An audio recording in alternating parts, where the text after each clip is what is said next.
Antiarrítmico. Amiodarona, conhecido também como Atlanzil, Amiobal, Ancoron. Você quer entender de uma vez por todas como essa medicação funciona? Eu sou o enfermeiro e professor Haroldo Lopes. Nessa aula, eu vou falar como funciona o amiodarona, as suas principais indicações, contraindicações, como realizar a manipulação adequada e muito mais. Quer aprender? Para isso, você precisa assistir esse vídeo até o final, sem perder nenhum detalhe. Seja bem-vindo a mais um vídeo do Zero ao Plantão. Bora?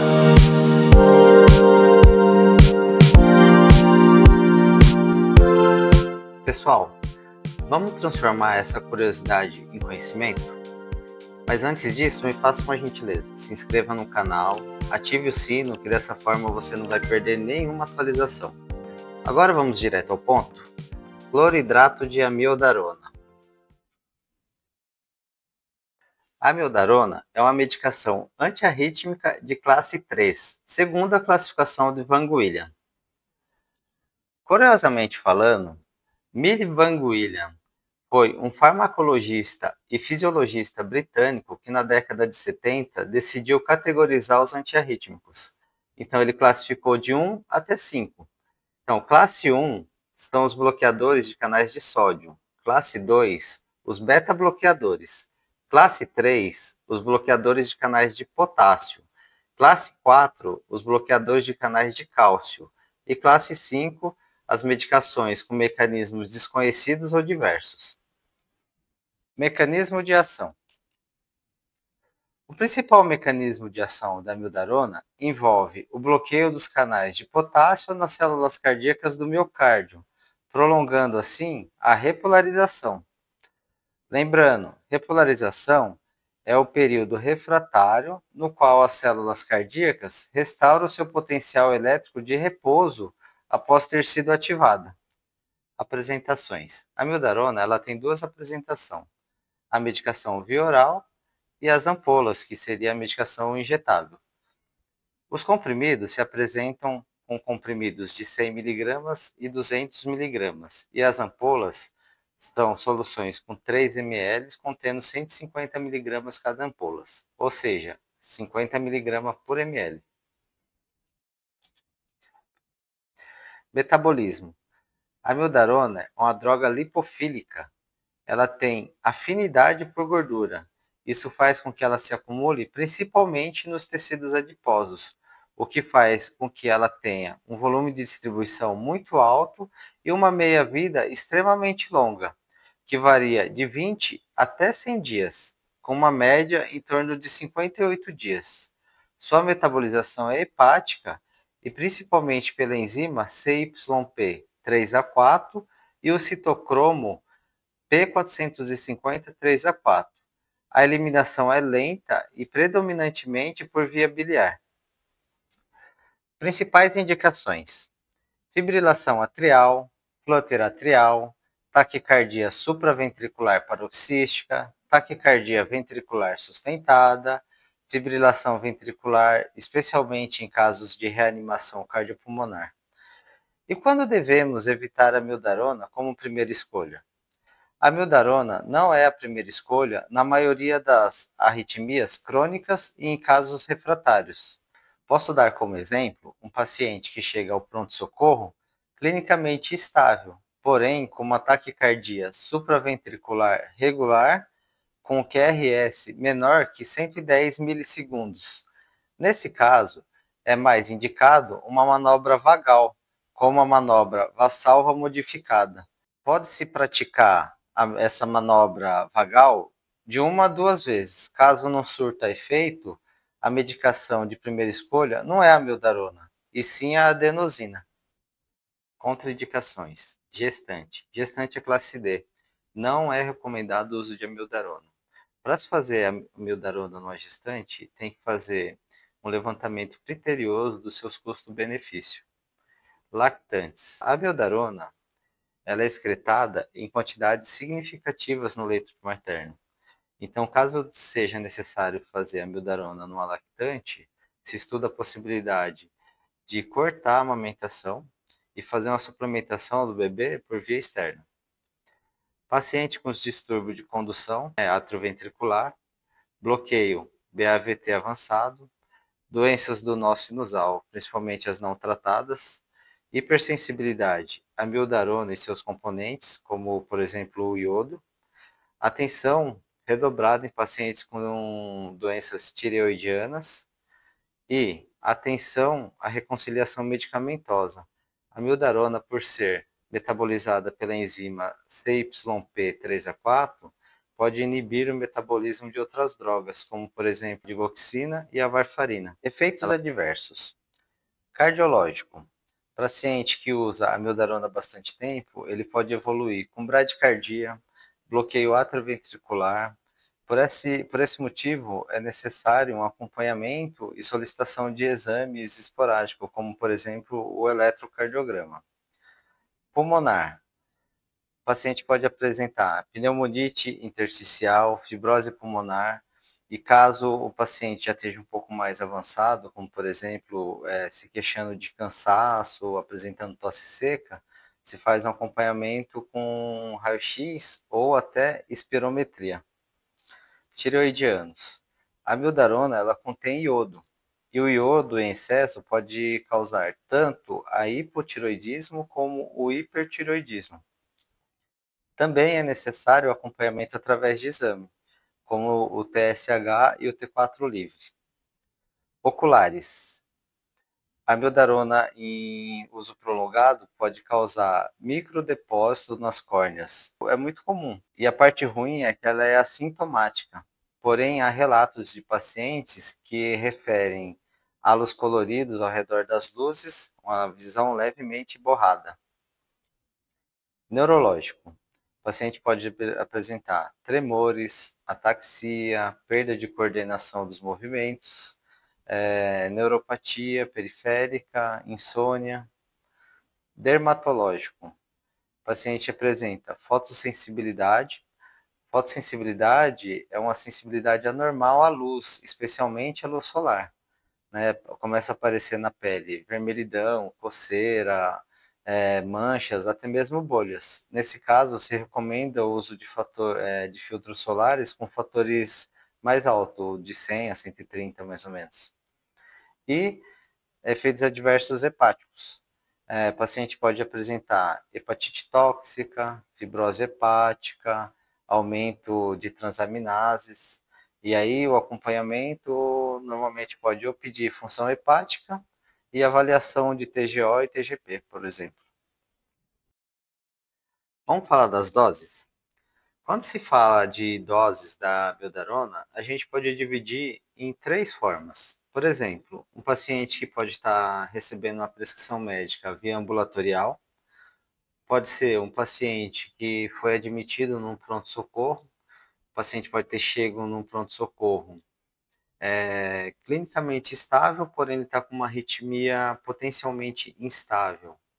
Ou pode ser num caso de emergência, com a parada cardiorrespiratória.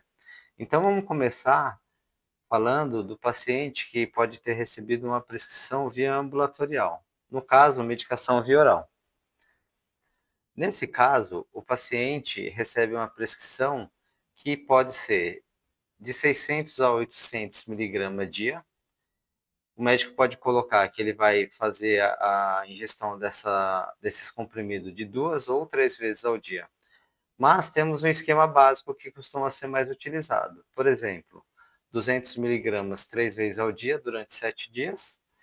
Depois de 7 dias, se reduz um pouco a dose, passa a ser 2 vezes ao dia, o mesmo comprimido de 200 miligramas ao dia por mais 7 dias, totalizando 14 dias. Então, recapitulando, durante os primeiros 7 dias, toma 200 miligramas 3 vezes ao dia, e depois mais 7 dias, 200 miligramas 2 vezes ao dia, completando 14 dias. Essa primeira fase a gente chama de fase de dose de ataque, e a intenção do médico é fazer uma dose de impregnação nesses 14 dias. A dose de impregnação ela varia de 8 até 10 mil miligramas. Porém, o médico não pode ultrapassar 1.200 miligramas a dia, por isso tem que dividir dessa forma. Depois dessa fase de impregnação, que seria esses primeiros 14 dias, Aí vem a fase de manutenção. Abaixa a quantidade de medicação que o paciente vai utilizar e normalmente fica de 100 a 400 miligramas por dia. O mais habitual é o paciente receber apenas um comprimido de 200 miligramas por dia ou um comprimido a cada 24 horas. Agora vamos falar da dose de prescrição médica em casos de paciente em situações de urgência. Como eu havia dito antes, vamos colocar no cenário um paciente que chegou no pronto-socorro. Ele está clinicamente estável, porém, quando a gente verifica os sinais dele, vê que ele está com uma arritmia potencialmente instável. Nesse caso, o paciente já está monitorizado, oxigenoterapia, e aí a gente vai fazer a dose de ataque da mildarona. A dose de ataque da mildarona, normalmente, ela é feita como dose de ataque uma ampola, que é igual a 150 miligramas. A gente dilui em um soro glicosado a 5% em apenas 100 ml e infunde rápido, ou seja, de 10 a 30 minutos. Depois que infundiu essa dose de ataque, vem a dose de manutenção. A dose de manutenção, nesse caso, ela é feita de que forma? Se faz 6 ampolas de amiodarona, que é igual a 900 miligramas, dilui em um soro glicosado a 5%, uma bolsa de 250 ml, e se infunde em 24 horas. Porém, tem um esquema básico dessas 24 horas. Como que a gente faz? A gente coloca em bomba de infusão. As primeiras 6 horas, a bomba de infusão ela é programada para fazer a infusão de 1 miligrama por minuto, que é igual a 17 ml horas. Depois que passou essas 6 horas iniciais, a gente reprograma a bomba, sendo que as próximas 18 horas a infusão vai ser de 0,5 miligramas por minuto, ou seja, 8 ml por hora. Tenho duas observações para fazer. Primeira observação: não se realiza a diluição de amiodarona em soro fisiológico. O fisiológico precipita a amiodarona, isso leva à formação de cristais e instabilidade da solução. A segunda observação ao utilizar o soro glicosado, precisa ver qual tipo de bolsa. Antigamente tinha bolsa de vidro, que era o mais recomendado. Como hoje é quase escasso, não se acha mais, só precisa verificar se a bolsa de soro glicosado que vai se utilizar, ela tem PVC. A mildarona, ela adsorve no PVC. Eu falei adsorve, não absorve. Adsorve, ela quer dizer o quê? Que a droga da mildarona, ela fica grudada na parede interna do soro glicosado. Isso leva com que o paciente receba uma quantidade de medicação que não é real.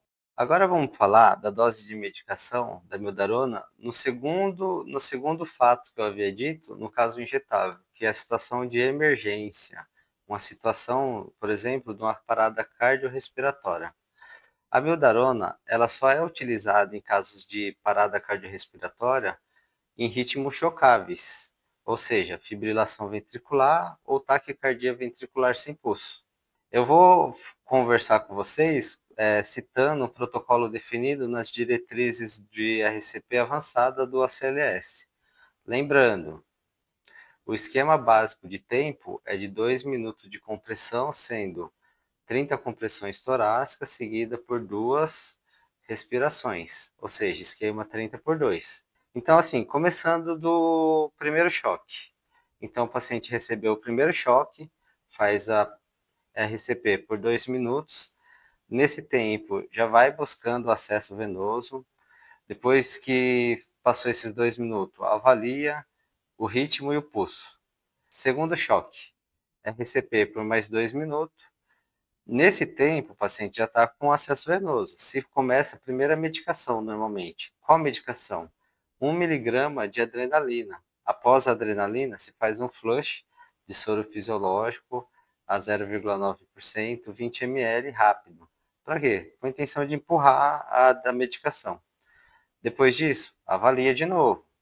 E agora vai para o terceiro choque. Terceiro choque, RCP por mais 2 minutos. E aí entra com a primeira dose, que seria a dose de ataque da mildarona. Como que é feito? 300 miligramas de amiodarona, que é igual a 2 ampolas. Após essa dose, se faz o flush também de 0,9% de soro fisiológico, mais 20 ml. Avalia. Aí vai para o quarto choque. RCP, mais 2 minutos, mais uma dose de adrenalina, 1 miligrama, flush de soro. Avalia novamente. Quando o paciente chega no quinto choque, e mais RCP mais 2 minutos, aí vem a segunda dose de amiodarona, que é 150 miligramas, que corresponde a uma ampola, faz o flush. E aí acabou, a amiodarona não faz mais, só se faz nessas únicas 2 vezes. Normalmente no terceiro choque e no quinto choque, sendo que no terceiro choque se faz 300 miligramas, no quinto choque faz 150 miligramas. A adrenalina, a nível de curiosidade, se repete sem problema. Normalmente o esquema da adrenalina se faz de 3 a 5 minutos ou a cada 2 ciclos de RCP. E aí, ficou mais claro como utilizar o amiodarona? A gente viu hoje as indicações, mecanismo de ação, efeitos colaterais, metabolização, vias de administração e até mesmo como utilizá-la num caso de emergência. Lembre-se, apesar de ser uma droga poderosa, a amiodarona exige respeito, monitoramento constante e conhecimento sólido é essencial para utilizá-la com segurança. Agora, se esse conteúdo te ajudou, deixe seu like, compartilhe com os colegas da área da saúde e se inscreva no canal para não perder os próximos vídeos. Obrigado por assistir até aqui e até o próximo vídeo.